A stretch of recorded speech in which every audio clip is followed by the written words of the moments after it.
Hello student. तो आप सभी लोगों का हम स्वागत करते हैं अपने इस राजन क्लासेस चैनल पे। तो यदि आप हमारे इस चैनल पे नए हैं तो प्लीज़ चैनल को सब्सक्राइब कर लीजिए और साथ ही बेल आइकन को ज़रूर दबा लें ताकि आने वाली हर वीडियो की नोटिफिकेशन आपको हमेशा मिलती रहे। Welcome student. तो आज के इस वीडियो में हम आप सभी लोगों का स्वागत करते हैं इस राजन क्लासेस चैनल पे। ठीक है, तो आज के इस वीडियो में आप लोग ध्यान दीजिएगा। आज हम कक्षा 10 के मॉडल पेपर को सॉल्व करवाने वाले हैं। ठीक है, तो इस वीडियो के पूरा अंत तक बने रहिएगा। और हाँ, आप लोगों से एक छोटे सी गुजारिश है, यदि आप क्लास 10th में हो तो सबसे परफेक्ट बात यह है कि इस पेपर को हल करने के बाद प्रैक्टिस अपना जारी रख सकते हैं, वो भी अनसॉल्व से। ठीक है, और यदि आप क्लास 12th में हो तो क्लास 12th वाले इसको देखेंगे जरूर। देखने के लिए मना नहीं करें, क्योंकि कुछ इस चीजें इसमें ऐसी भी हैं जो क्लास 12th लोगों के लिए भी बहुत इंपॉर्टेंट है। ठीक है, तो इस वीडियो को देखने के बाद क्लास 10th वालों को शेयर कर दीजिएगा। ठीक है, ताकि उनका भी तैयार हो जाए और कैसे पेपर हल करना है एक आइडिया आपको मिल जाएगा। तो चलिए हम स्टार्ट करते हैं बिना देर किए आज के इस वीडियो को। तो हम ध्यान दीजिएगा, आप देख रहे हैं मॉडल यूपी बोर्ड परीक्षा जो होने वाली है, ये विज्ञान का पेपर है उनका और कक्षा 10 वालों का है। और इसमें बोला जा रहा है, कुछ नोटिस पॉइंट बताई जा रही है जो हमें समझना पड़ेगा। तो ध्यान दीजिएगा, आपको समय दिया जाएगा 3 घंटे 15 मिनट। 3 घंटे 15 मिनट बहुत ज्यादा नहीं होता है और ना ही बहुत कम होता है, क्योंकि जब आप एक अच्छे सेट को हल किए रहते हैं, प्रैक्टिस बनी रहती है, तो आप 3 घंटे 15 मिनट में पेपर अपना आसानी से कर सकते हैं। यदि आप प्रैक्टिस नहीं किए हैं तो 3 घंटे 15 मिनट में आप पेपर को हल नहीं कर सकते हैं। तो हम चाहेंगे कि इसको प्रैक्टिस कर लीजिए और इससे रिलेटेड जो भी अनसॉल्व से प्रैक्टिस है उसको भी करते रहिएगा। ठीक है, चलिए तो ज्यादा देर नहीं करते, हम लोग शुरू करते हैं। ये प्रश्न जो है ये बोला जा रहा है 3 खंडों में दिया गया है, क ख ग। ठीक है, क में आपका फिजिक्स होगा यानी कि भौतिक का होगा क्वेश्चन, और ख में आपका रसायन होगा, और ग में आपका जीव विज्ञान होगा। 3 तरह से क्वेश्चन 3 खंडों में पूछा जाएगा। चलिए हम बारी बारी से शुरू करते हैं। तो फिलहाल हम स्टार्ट करेंगे खंड क से। तो खंड क में क्या दिया जा रहा है जरा ध्यान समझिएगा, बाकी प्रपंच जो ये है उसको पढ़ लीजिएगा। ठीक है, बाकी इतना तो नियम कानून आप लोग जान ही जाएंगे। फिलहाल हम स्टार्ट करते हैं। देखिए खंड क, अगर क्लास 12th वाले भी हैं तो वो भी समझ सकते हैं। ठीक है, चलिए हमें बताइए कि किसी क्लास 12th और 10th दोनों बता सकते हैं, क्वेश्चन विकल्पी है।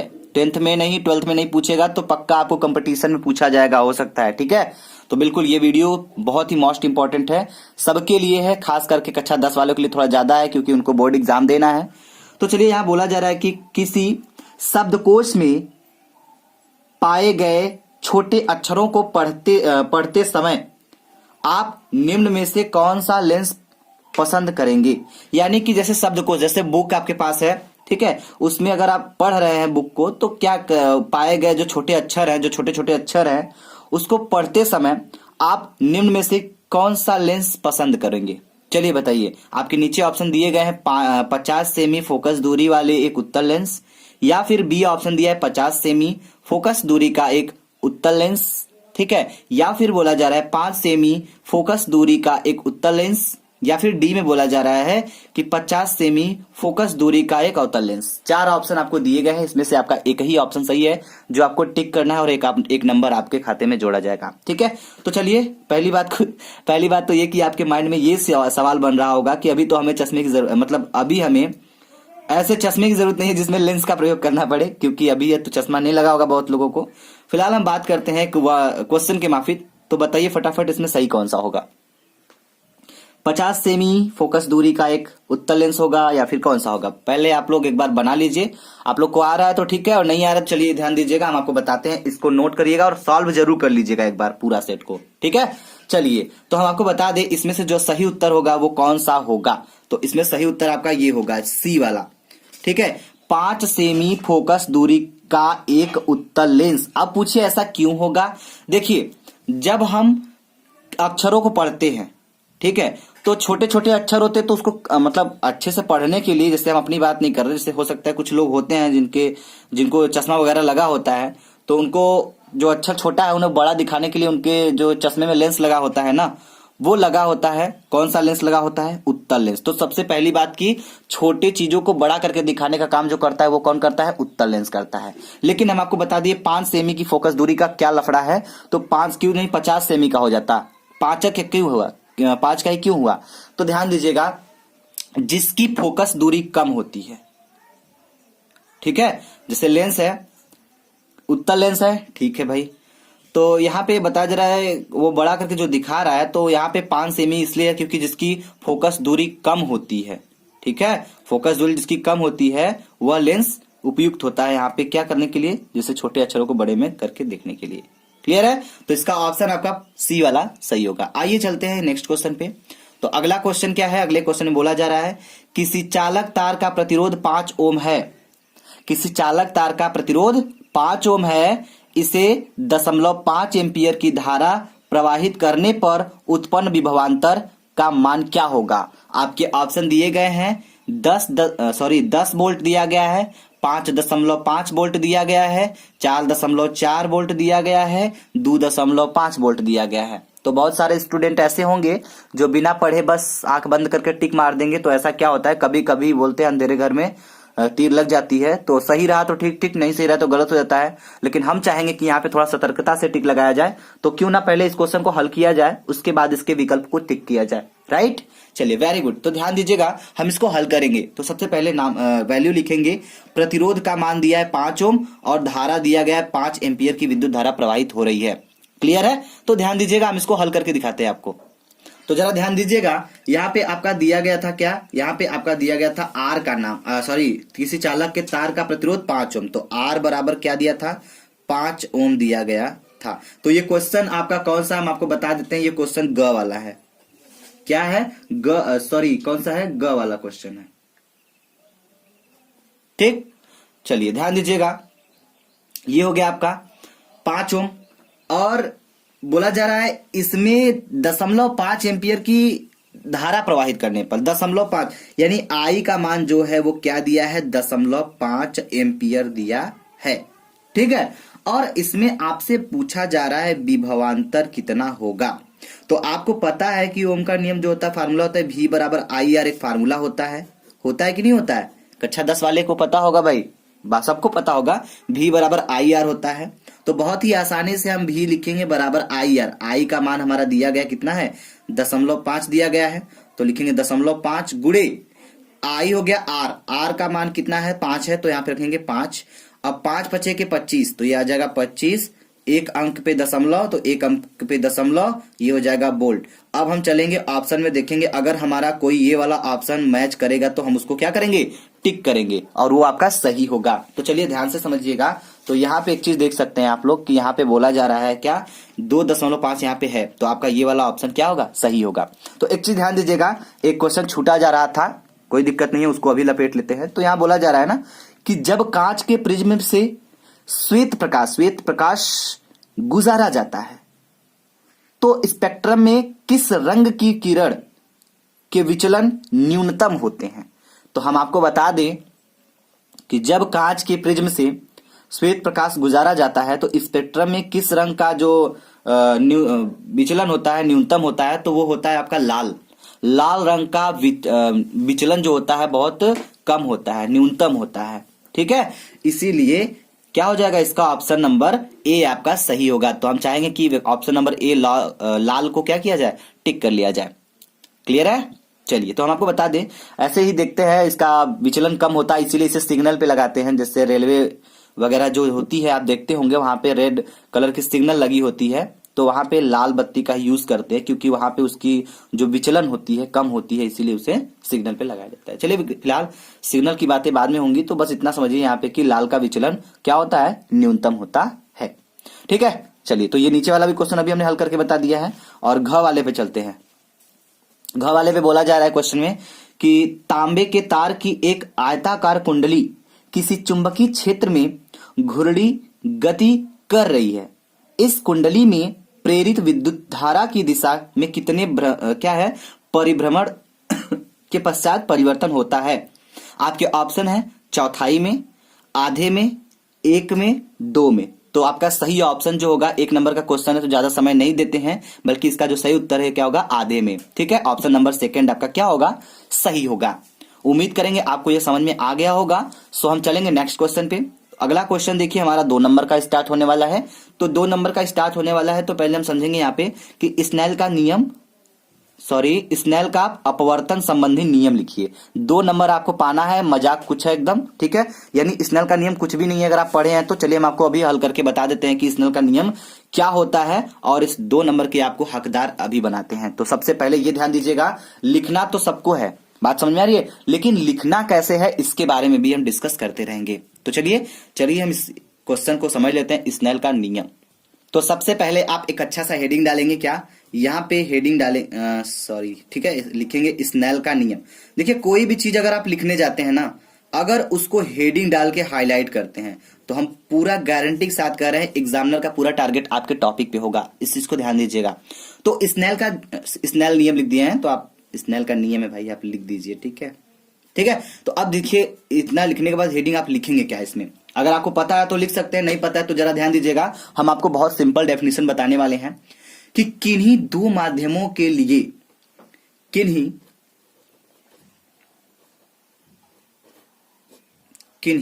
दो ठीक है, किन्हीं 2 माध्यमों के लिए,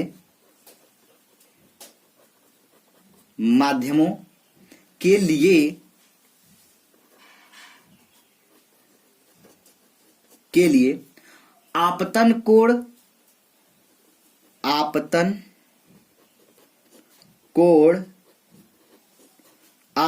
कोण आई, ठीक है, कि ज्या बोले तो क्या, ज्या बोले तो साइन, SIN साइन, ठीक है। आपतन कोण आई की ज्या तथा अपवर्तन कोण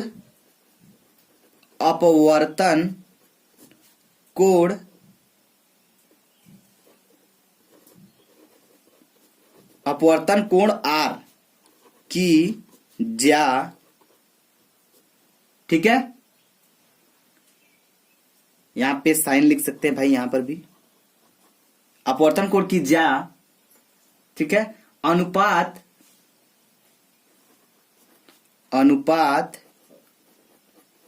क्या होता है, नियतांक होता है,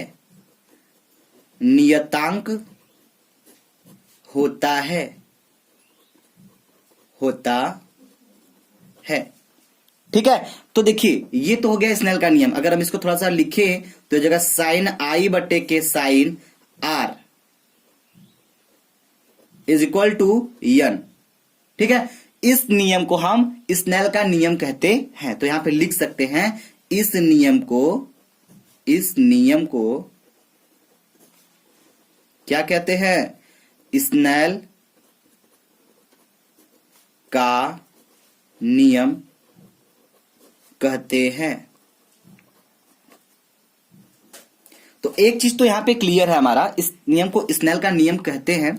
बट ये जो है स्नेल का नियम, ये 2 नंबर का था, तो यहां पे 2 नंबर आपको पूरा का पूरा दिया जाएगा अगर आप इस तरह हेडिंग डाल के लिखते हैं तब, ठीक है। अगला क्वेश्चन क्या है, चलिए उसको समझते हैं हम लोग। तो ध्यान दीजिएगा बारी बारी से, एकदम थोड़ा सा समय तो देना पड़ेगा आपको समझने के लिए यहाँ पे।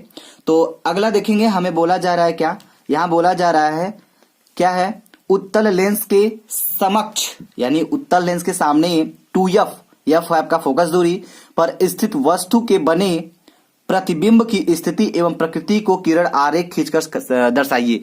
तो बहुत आसान है, किरण आरेख खींचना है, आपके बुक में आपको मिल जाएगा, आप वहां से इसको कर सकते हैं, ठीक है। चलिए ज्यादा आगे देखते हैं, थोड़ा सा ज्यादा इस पे समय नहीं देते हैं, क्योंकि जो क्वेश्चन नहीं समझ में आने लायक है उसको हम ज्यादा टारगेट करेंगे। तो यहाँ बोला जा रहा है क्या, यहाँ बोला जा रहा है कि मानव नेत्र की समंजन क्षमता से आप क्या समझते हो, ठीक है। तो ध्यान दीजिएगा क्या है, मानव नेत्र की समंजन क्षमता से आप क्या समझते हैं। 2 नंबर का क्वेश्चन है, क्या समझते हो भाई, चलिए बताइए फटाफट, बताइए, ठीक है। यहां तो बताएंगे नहीं, चलिए हम आपको बताते हैं कैसे इसको भी लिखेंगे। जैसे हम आपका स्नेल का नियम बताए हैं वैसे समंजन क्षमता को भी तोड़ देते हैं, ध्यान दीजिएगा थोड़ा सा। तो आप एक अच्छा सा सुंदर सा हेडिंग डालेंगे, समंजन क्षमता।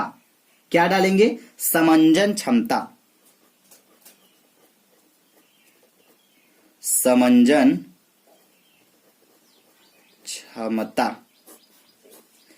अब हेडिंग डालने के बाद लिखेंगे क्या, ध्यान दीजिएगा। समंजन क्षमता होता क्या है, मांसपेशियों द्वारा नेत्र लेंस की फोकस दूरी को आवश्यकता के अनुसार परिवर्तित करने की जो क्षमता होती है ना, उसे नेत्र की समंजन क्षमता कहते हैं। बहुत सिंपल डेफिनेशन है, नोट करिएगा, ठीक है। तो लिखेंगे मांसपेशियों, ठीक है, मांसपेशियों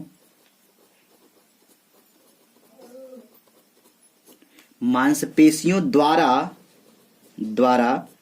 नेत्र लेंस की फोकस दूरी, नेत्र लेंस की फोकस दूरी,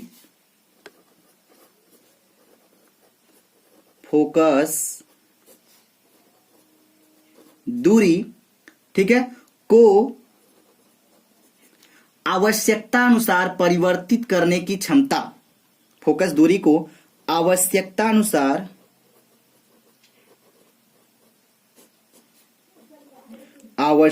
अनुसार, ठीक है, परिवर्तित करने की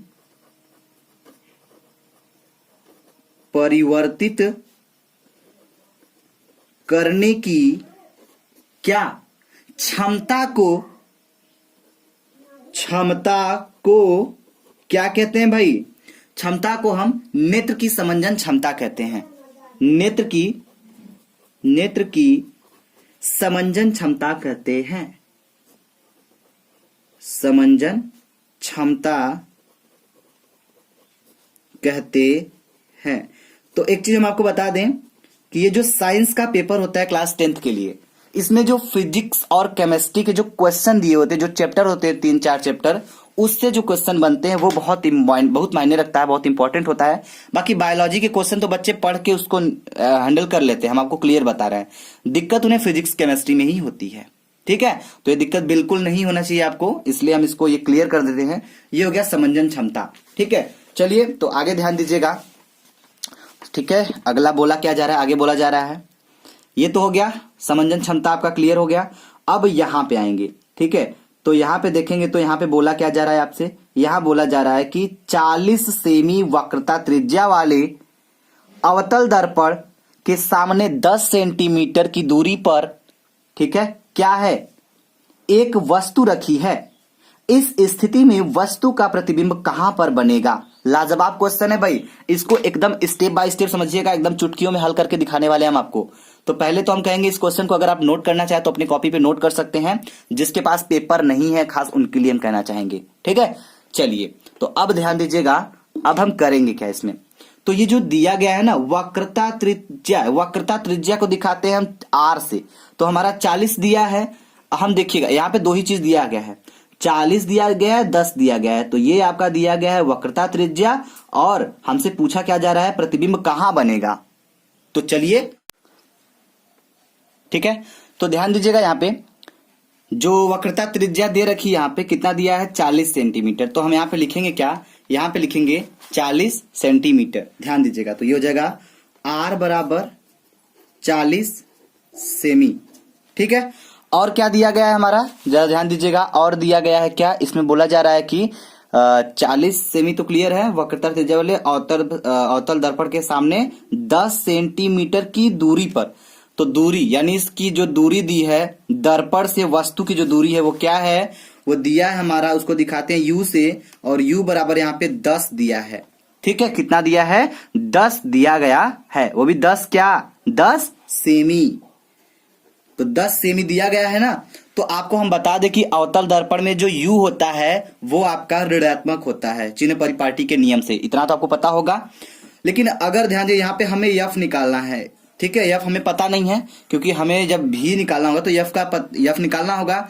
तो आपको पता होगा कि F बराबर R/2 होता है, फार्मूला एक हो। तो R का मान हमें 40 दिया गया है, तो यहाँ पे रखेंगे 40 और बट्टे के 2 के 2 दूनी के 4 यानी 20। आपका F बराबर जो आ गया, क्या आ गया, 20 आ गया। तो फोकस दूरी भी आपका ऋणात्मक होता है किसमें, अवतल दर्पण में।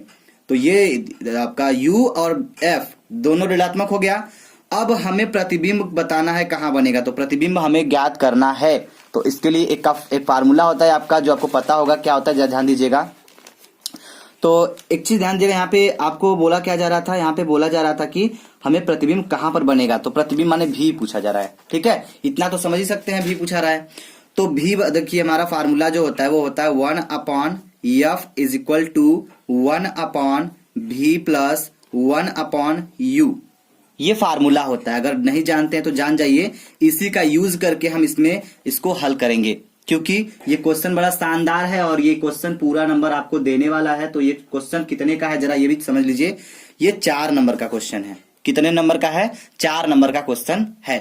तो चलिए भाई हल कर लेते हैं। तो 1/f, एफ का मान कितना दिया गया है? एफ का मान अभी हमने यहाँ पे दिखाया -20 है, तो यहाँ रखेंगे -20।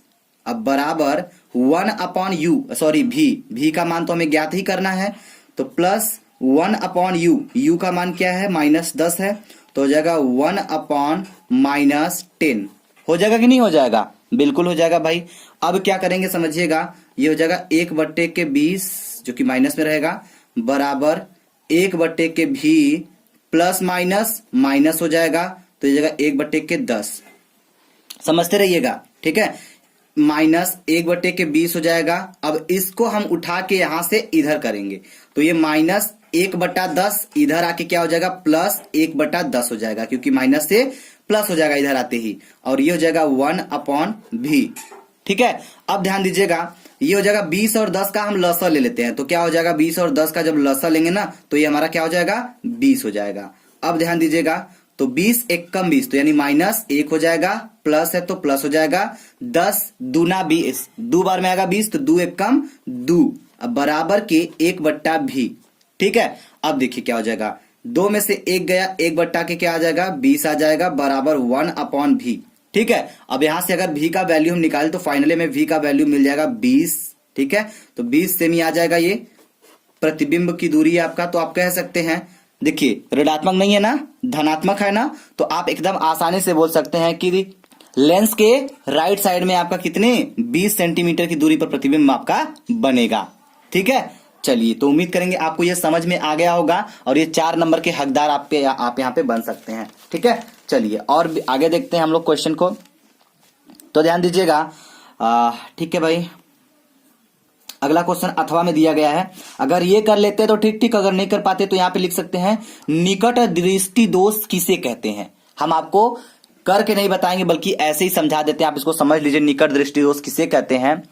तो निकट दृष्टि दोष से पीड़ित व्यक्ति पास की वस्तुएं स्पष्ट देख सकता है, परंतु अधिक दूर की वस्तु को स्पष्ट दिखाई नहीं देख सकता। इसको क्या कहते हैं? निकट दृष्टि दोष कहते हैं। आगे क्वेश्चन और पूछा जा रहा है, इसी में क्वेश्चन दागा है, देखिए इस दोष के कारण बताइए। तो इस दोष के जो कारण है, इस दोष के मुख्यतः 2 कारण हैं। कौन कौन से हैं? पहला नोट करिएगा, नेत्र लेंस के पृष्ठों की वक्रता बढ़ जाती है। ठीक है। जब बढ़ जाता है तो इससे क्या होता है कि फोकस दूरी कम हो जाती है और ये दोष क्या होता है? उत्पन्न हो जाता है। और दूसरा कारण क्या है? नेत्र के गोले का व्यास बढ़ जाना। जब नेत्र के गोले का व्यास बढ़ जाता है तो नेत्र, ठीक है, नेत्र लेंस और रेटिना के बीच की दूरी भी बढ़ जाती है, जिससे हमारा निकट दृष्टि दोष उत्पन्न हो जाता है। तो ये हो गया कारण। आगे बोला जा रहा है, इस दोष के निवारण के लिए किस प्रकार का लेंस प्रयुक्त किया जाता है। तो हम बता दें आपको, इस दोष के निवारण के लिए हमें कौन से लेंस का यूज करना पड़ता है? अवतल लेंस। ठीक है, अवतल लेंस का प्रयोग हम करते हैं निकट दृष्टि दोष के लिए। उम्मीद करेंगे क्लियर हो गया होगा। आगे चलिए, एक क्वेश्चन और है जैसे हम इसको समझ लेते हैं। तो ध्यान दीजिएगा, ये क्वेश्चन दिया गया है, या तो आप इसको करिए या तो आप इसको करिए हवाले में। तो इसको तो आप अगर करना चाहें तो आप कर सकते हैं, आपकी बुक में दिया गया है, वहां से आप समझ सकते हैं। इस न्यूमेरिकल के बारे में हम चर्चा करेंगे जरूर, क्योंकि न्यूमेरिकल हर बच्चे को समझ में आना चाहिए। ठीक है। चलिए, तो देखिए क्या बोला जा रहा है। बोला जा रहा है, नीचे प्रदर्शित परिपथ में बिंदुओं ए तथा बी के मध्य तुल्य प्रतिरोध तथा परिपथ में प्रवाहित धारा का मान ज्ञात कीजिए। तो चलिए, हम अगर इतना सॉल्व करा रहे हैं तो क्लास 12th वालों का इतना हक तो बनता है कि क्लास 10th वालों को ये वीडियो शेयर जरूर कर दीजिएगा। ठीक है, सबको शेयर कर दीजिए, ताकि और आप लोग भी देख लेंगे तो आप लोगों को भी ऐसे क्वेश्चन का अंदाजा हो जाएगा। और ऐसे क्वेश्चन आप में भी पूछे जाएंगे, बस थोड़ा सा अंतर होता है कि आपको फार्मूले का अंतर होता है, कौन सा फार्मूला कब लगेगा ये समझना होगा। बाकी क्वेश्चन ऐसे ही होते हैं, लेकिन थोड़ा हाई लेवल के होते हैं। 12th वालों, हम आपको खास ये बताना चाहते हैं। ठीक है। चलिए, तो बस इतना ही है और इस क्वेश्चन को हम लोग हल करते हैं। जरा ध्यान दीजिएगा, ये आपका 4 ओम दिया है, ये 4 ओम दिया है। तो ये ध्यान दीजिएगा, इसमें धारा ज्ञात करना है। क्या ज्ञात करना है? धारा। तो पहले ये जो दिख रहा है ये कौन से क्रम में है, हमको ये बताइए। ये समांतर क्रम में है, तो पहले हमारा समांतर क्रम का फार्मूला लगेगा। उसके बाद जब ये निकल जाएगा तो हम फिर श्रेणी क्रम का निकालेंगे। उसके बाद आपका धारा कैसे निकलेगा एकदम स्टेप बाय स्टेप समझाएंगे, तो बने रहिएगा पूरा। चलिए इसको हल करते हैं। तो यहां पे आप लिखेंगे, क्या लिखेंगे? लिखेंगे प्रतिरोध, प्रतिरोध, ठीक है, 4 ओम और 4 ओम समांतर क्रम में है, समांतर क्रम में है।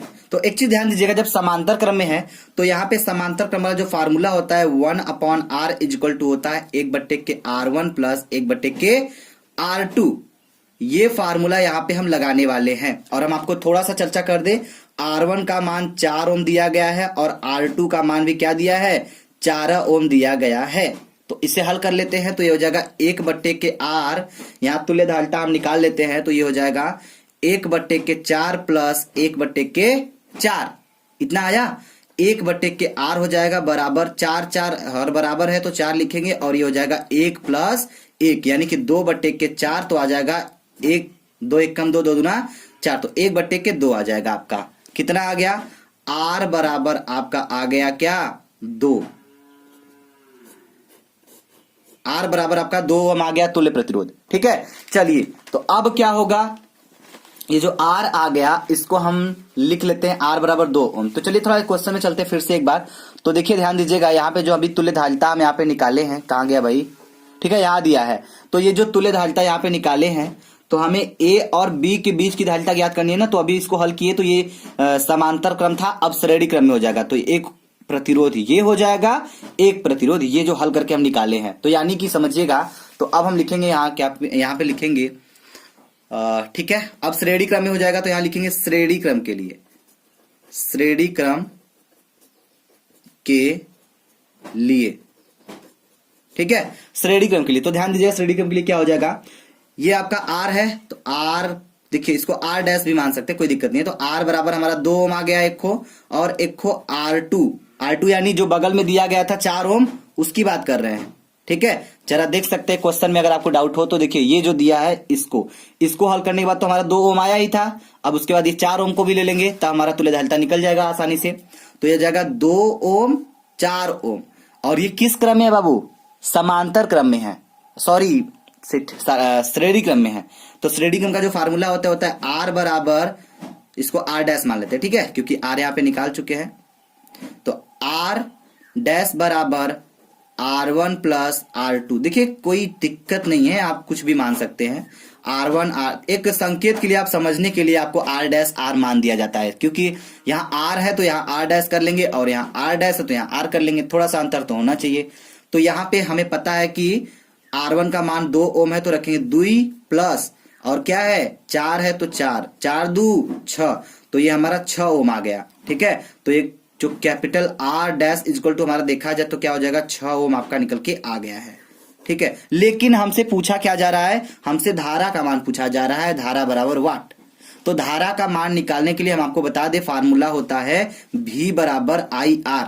ये फार्मूला होता है कि नहीं होता है? होता है ना। और V का मान देखिए क्वेश्चन में हमें दिया गया 6 वोल्ट की बैटरी से जोड़ा गया था ना, तो V बराबर 6 वोल्ट यहाँ पे है ही, तो हम लिखेंगे V बराबर 6 हो जाएगा, बराबर I का मान पूछा ही जा रहा तो I को I रखेंगे, इनटू R का मान यहाँ पे हम 6 ओम फाइनली निकाल कर रखे हुए हैं, तो ये हम 6 यहाँ रख लेंगे। ठीक है, अब ध्यान दीजिएगा, I ये निकालेंगे तो क्या हो जाएगा, ये 6 तो रहबे करेगा, और ये 6 गुड़ा है तो ये जाके भाग हो जाएगा, यानी 6/6 काट देंगे तो 1 आ जाएगा। तो हम कह सकते हैं कि हमारा जो आएगा वो धारा क्या आएगा, धारा I बराबर 1 एम्पियर आपका आएगा। नोट कर लीजिए भाई, कोई दिक्कत होती है तो बिल्कुल पूछ सकते हैं। ठीक है, चलिए आगे चलते हैं क्वेश्चन पे। तो ध्यान से समझिएगा, ये क्वेश्चन तो हो गया, और नीचे बोला जा रहा है 3 2 5 नंबर का, सॉरी कितने नंबर का क्वेश्चन है जी, 3 2 5 2 7, बाप रे बाप 7 नंबर का क्वेश्चन है भाई। तो हम नहीं चाहेंगे कि आप इसको छोड़िएगा। विद्युत मोटर का नामांकित चित्र खींचकर इसका सिद्धांत तथा कार्यविधि स्पष्ट कीजिए। 7 नंबर का क्वेश्चन है, जाहिर सी बात है 1 से 1.5 पन्ना आपको लिखना पड़ेगा इसके ऊपर। ठीक है, आप ये कर लीजिएगा, आपके बुक में है, आप इसको तैयार कर सकते हैं। और बाकी छोटे छोटे क्वेश्चन देखिए, यहाँ पे 3 क्वेश्चन दिए गए, आप इसको भी हल करके या तो ये कर लीजिए या तो ये कर लीजिए। एक क्वेश्चन हल करके आप 7 नंबर उठा सकते हैं। ठीक है, चलिए आगे चलते हैं। तो बाकी सिंपल क्वेश्चन है, इसमें बताने की कोई जरूरत नहीं है।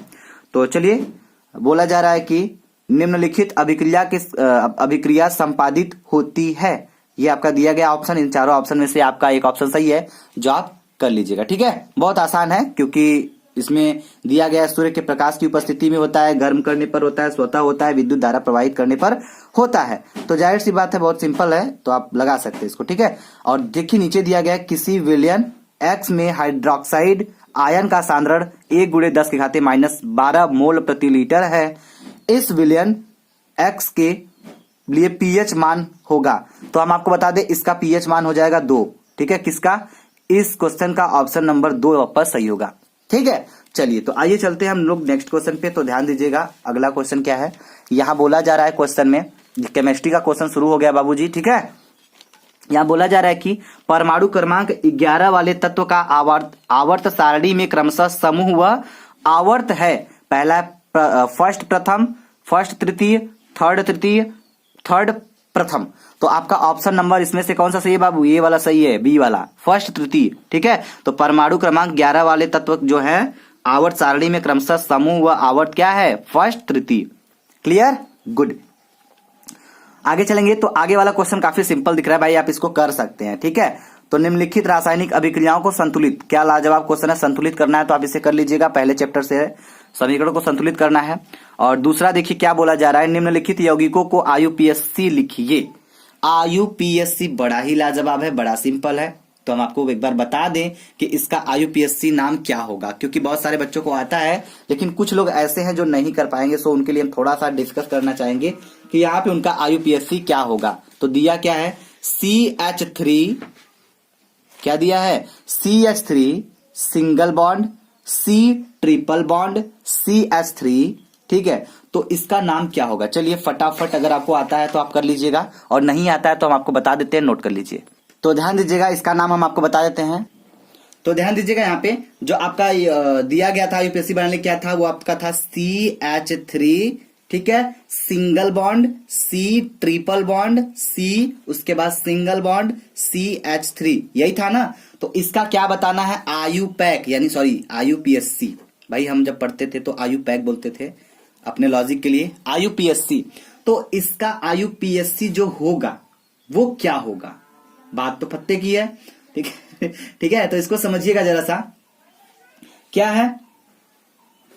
तो ये हो जाएगा आपका इसका आयुपीएससी। देखिए जरा पढ़िए, ध्यान दीजिएगा, कितना कार्बन है, 1 2 3 4, 4 माने का मेथ एथ प्रोप ब्यूट, ब्यूट आएगा। लेकिन कितना, ध्यान दीजिएगा, कितने पे भाई, 1 2, 1 2, यहां दोनों से, यानी दोनों तरफ से देखा जाए तो ये जो ट्रिपल बॉन्ड है दूसरे स्थान पे, तो जगह 2। अब आपको बता जो ट्रिपल बॉन्ड होता है इसके लिए आइन जुड़ता है। क्या जुड़ता है? आइन। अगर एथ होता तो एथाइन हो जाता, मेथ होता तो मेथाइन हो जाता, प्रोप होता तो मतलब प्रोप होता तो प्रोपाइन हो जाता, लेकिन यहां ब्यूट है तो क्या हो जाएगा, ब्यूटाइन हो जाएगा। तो जगह 2 ब्यूटाइन, ब्यूटाइन। तो कंप्लीट सॉल्यूशन दे रहे भाई, इसको पूरा समझिएगा। ठीक है, ये हो गया। चलिए अब देखते हैं कि अगला क्या है। तो ध्यान दीजिएगा, अगला वाला क्या है, अगले में बोला जा रहा है CH3 CH2 CH2। इसको हम नहीं बताएंगे, बिल्कुल नहीं बताएंगे, क्योंकि बहुत सिंपल है भाई। अगर हम एक को बता दिए तो एक को आपको करना पड़ेगा। ठीक है, चलिए थोड़ा आप भी प्रैक्टिस करिए।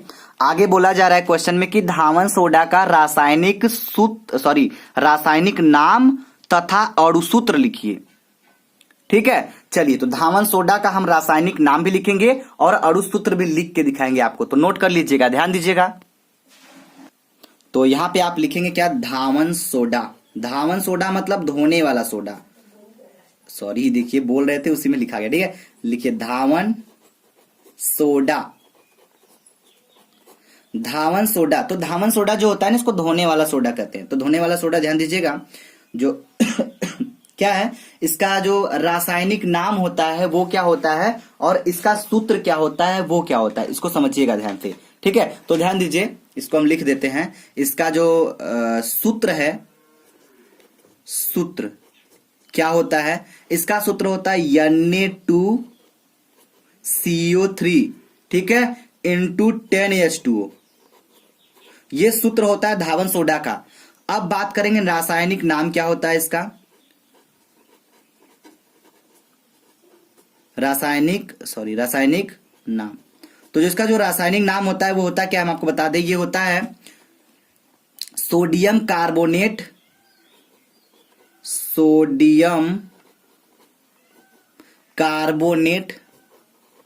नोट कर लीजिए भाई, बहुत काम की चीज है आपके लिए। ठीक है,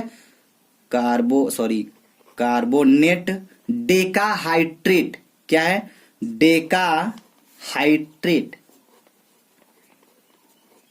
ठीक है, सोडियम कार्बोनेट डेकाहाइड्रेट, ये इसका नाम होता है धावन सोडा। धावन सोडा बोले तो धोने वाला सोडा, जो कपड़ा साफ करते हैं वो शायद, जो धोने वाला जिसको बोलते हैं आप डिटर्जेंट पाउडर, ठीक है, धोने का साबुन, उसी को बोलते हैं क्या, सोडियम कार्बोनेट डेकाहाइड्रेट। ठीक है, चलिए भाई आइए हम चलते हैं कुछ शानदार रिएक्शन पे, क्योंकि ये हम आप लोगों को अच्छे से क्लियर करना चाहेंगे बिल्कुल, क्योंकि हम नहीं चाहते हैं कहीं आपको कोई समस्या हो। ठीक है, रसायन विज्ञान में अगर आप रिएक्शन नहीं जाने तो क्या जाने। ठीक है, आइए, तो बोला जा रहा है क्या होता है जब केवल रासायनिक समीकरण दीजिए, कुछ करना नहीं है, बहुत शानदार क्वेश्चन है। आप देख सकते हैं कि आपको कितने नंबर के क्वेश्चन है भाई, 2, 2, 4, 2, 6, 1, 7 नंबर का क्वेश्चन है, बहुत शानदार क्वेश्चन है। तो हम चाहेंगे इसको आप छोड़िएगा नहीं, तोड़िएगा जरूर। ठीक है, चलिए ध्यान दीजिए, इसको हम बता देते हैं आपको क्या हो जाएगा इसका। तो ध्यान दीजिएगा, हमारा पहला क्वेश्चन था क्या, एक बार फिर से देख लीजिएगा, मेथेन का दहन कराया जाता है। तो क्या होता है, मेथेन का दहन कराया जाता है। तो चलिए मेथेन का दहन कराते हैं, तो ध्यान से समझिएगा। ठीक है, तो क्या हो जाएगा, मेथेन का पहले सूत्र क्या होता है, पहला ध्यान दीजिए, केवल रासायनिक समीकरण देना। तो मेथेन का सूत्र होता क्या है, CH4। देखिए हम सूत्र के साथ नाम भी लिखेंगे क्योंकि आप लोग नोट कर सकते हैं, ये हो गया मेथेन। अब इसका दहन कराएंगे तो प्लस ऑक्सीजन उपस्थिति होगी। ठीक है, और ऑक्सीजन की 2 मात्रा होगी। यहाँ पे क्या करा रहा है, इनका दहन करा रहे हैं, तो यहाँ पे लिखेंगे दहन। ठीक है, तो बनेगा क्या आपका, यहाँ पे जो आपका बनेगा वो बनेगा कार्बन डाइऑक्साइड और जल बनेगा। कैसे बनेगा, देखिए एकदम ध्यान समझिएगा, H कितना है, 4 ठो है, तो हम यहाँ पे H को 4 निकालेंगे, H2 लिख देंगे और 2 लगा देंगे। समझिएगा ध्यान से, रिएक्शन है, 4 ठो है, 2H2 लगा दिए, 4 हाइड्रोजन खत्म। ऑक्सीजन कितना, 4 ठो ये भी है, तो अगर हम यहाँ पे ऑक्सीजन लगा दें तो 2 आगे खड़ा है, 2 ऑक्सीजन कंप्लीट हो जाएगा, इस तरह आपका 2H2O निकल जाएगा। और C कितना है, 1 खो है, तो जगह C।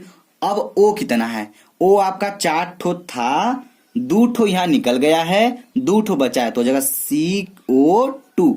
ये बन गया आपका कार्बन डाइऑक्साइड, ये आपका बन गया जल।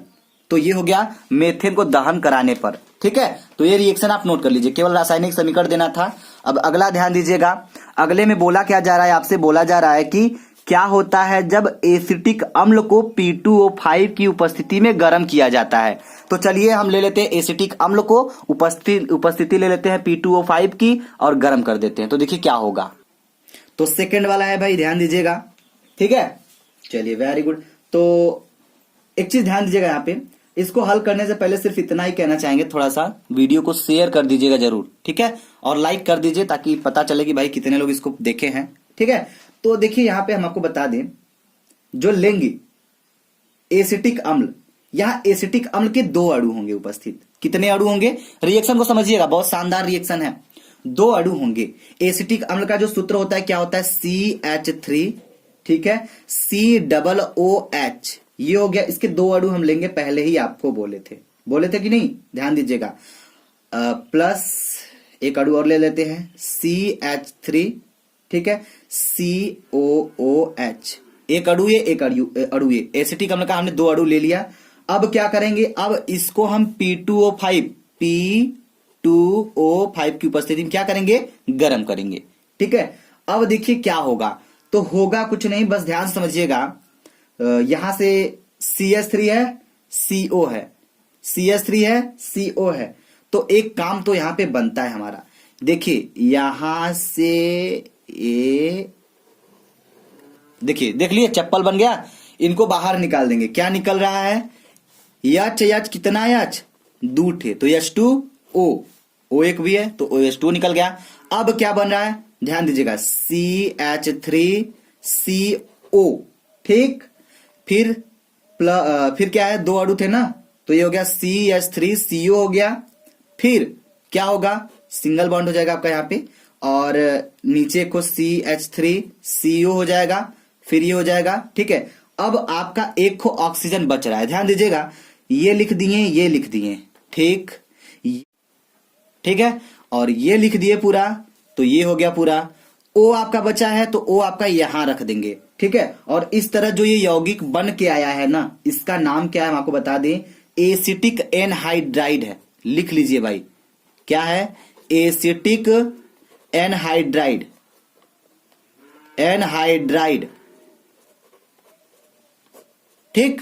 चलिए, तो उम्मीद करेंगे कि आपको ये समझ में आ रहा होगा और बहुत अच्छे से आ रहा होगा, ठीक है। तो लास्ट में हमें कमेंट बॉक्स में कमेंट करके जरूर बताइएगा अगर आपको ये सारा क्वेश्चन समझ में आया तो, ठीक है। चलिए, तो ध्यान दीजिएगा, एक और है रिएक्शन आपका, जो कि क्या है, एथिल अल्कोहल की क्रिया सोडियम धातु से कराई जाती है तो क्या होता है, ठीक है। क्या होता है, एथिल अल्कोहल की क्रिया किससे कराएंगे, सोडियम धातु से कराएंगे। तो एक चीज तो यहाँ पे फाइनली क्लियरली है कि अब हम क्रिया करा देंगे किसका, एथिल अल्कोहल की क्रिया कराएंगे सोडियम धातु से, करा दें। चलिए, तैयार है आप लोग, वेरी गुड। चलिए, तो करा के दिखाते हैं, देखिए क्या होता है, ठीक। चलिए, तो पहले एथिल अल्कोहल का सूत्र आपको पता है तो ठीक है, और नहीं पता है तो पहले नोट कर लीजिएगा, ठीक। चलिए, यहां पे केवल रासायनिक समीकरण देना है और अच्छा खासा नंबर उठा के जाना है। तो यहां पे हम ले लेंगे एथिल अल्कोहल। तो एथिल अल्कोहल का जो सूत्र होता है C2H5OH होता है कि नहीं होता है, नाम लिख लीजिए भाई साहब थोड़ा सा, क्योंकि दिक्कत ना हो। एथिल अल्कोहल हो गया, एथिल अल्कोहल, इसका 2 मात्रा लेंगे यहाँ पे, प्लस क्रिया किससे कराएंगे, सोडियम से, सोडियम धातु बोला गया था ना, तो सोडियम का भी 2 मात्रा लेंगे, हो गया। चलिए, तोड़ देते हैं इनको हम, और जो बनेगा वो आपका बनेगा सोडियम एथॉक्साइड। क्या बनेगा, सोडियम एथॉक्साइड बनेगा। कैसे बनेगा हम अभी आपको क्लियर कर देते हैं, ध्यान से समझिएगा, ठीक है। तो ठीक है, एच कितना है यहाँ पे, पहले एच को कैलकुलेट कर लेते हैं। इस एच को देखा जाए तो आगे 2 लगाया तो 2 एच पूरा, तो पहले हम H2O को निकाल के फेंक देते हैं, बाहर चला गया, H2O निकल गया, ठीक है। बाकी जो सेम है उसको लिखना पड़ेगा, तो क्या हो जाएगा, 2C2H5, इतना तो रहबे करेगा, N भी 2 है, तो यहां पे लगा देंगे इस O के बाद, ये O लगाएंगे, फिर N लगा देंगे, प्लस करेंगे, ये देखिए बन गया आपका सोडियम एथॉक्साइड, सोडियम एथॉक्साइड। तो बहुत सारे स्टूडेंट को थोड़ा सा कंफ्यूजन में होगा भाई, एथॉक्साइड, तो हम आपका कंफ्यूजन दूर कर दे भाई, ध्यान दीजिएगा। हुआ क्या, ये ले लिए हम आपका एथिल अल्कोहल, ये हो गया सोडियम। अब C2H5O, यहां तक सारा मैटर तो दूध था, तो C2H5O ये हमने 2 के साथ पूरा यहां तक लगाया तो लगाया, लेकिन अगर यहां पे देखा हमने कि N जो है, सोडियम जो है आपका, ये भी 2 है, तो जब ये 2 है तो यहाँ पे बस N लगा दी, तो आगे 2 तो है ही, तो ये आपका कंप्लीट हो जाएगा। बस बच गया हमारा हाइड्रोजन बेचारा, ये भी 2 है, तो इसको हाइड्रोजन को हम यहाँ से मुक्त कर दिए। समझ में आई बात। चलिए, तो हमें लगता है कि समझ में आ गया होगा, और अगला रिएक्शन देख लेते हैं, थोड़ा सा एक रिएक्शन और है, सुक्रोज का किण्वन, मतलब क्या होता है जब सुक्रोज का किण्वन किया जाता है, ठीक है। तो ये क्वेश्चन हम आपके हक में छोड़ते हैं, चाहेंगे कि इस क्वेश्चन को आप बताइएगा, ठीक है। अगर नहीं आएगा तो फिर हम आपको बाद में क्लियर कर देंगे, ठीक है। फिलहाल इतना जो हम आपको बताएं, इतना आप लोग तैयार कर लीजिए, ठीक। Thank you very much. और देखिए, हाँ, थैंक यू बोलने से पहले एक बात और कहेंगे, बायोलॉजी के क्वेश्चन नीचे के हैं सब, तो इसको आप अपने से कर लीजिएगा। हमने आपको पहले बताया था बायोलॉजी के सिंपल क्वेश्चन होते हैं, आप उसको कर सकते हैं, ठीक है। बाकी फिजिक्स केमिस्ट्री के जो अच्छे खासे लेवल पे क्वेश्चन होते हैं, वो सारे के सारे हमने डिस्कस आपसे कर लिया, ठीक। Thank you very much. जय हिंद, जय भारत।